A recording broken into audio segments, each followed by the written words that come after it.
ఈ ముఖ్యమంత్రి మాట్లాడుతున్నాడు, కొత్తగా ఒక టైటిల్ యాక్ట్ తీసుకొచ్చాడు.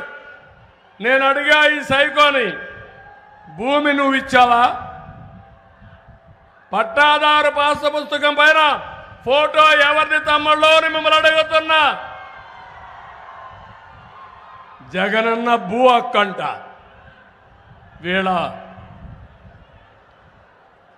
నేను అడుగుతున్నా ఒకే మాట, నీ తల్లి మొగుడిచ్చాడా? మీ అమ్మమ్మ మొగుడిచ్చాడా?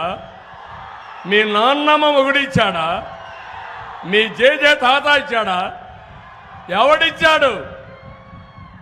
మా తాతలు ఇచ్చారు, మీ తాతలు ఇచ్చారు, అవునా కాదా? మీ నాన్న ఇచ్చాడు ఈ ఆస్తి, అవునా కాదా? ఎవరి ఫోటో ఉండాలి? నా భూమి పైన 14 ఏళ్ళు ముఖ్యమంత్రి చేసిన నేను, నా భూమి పైన సైకో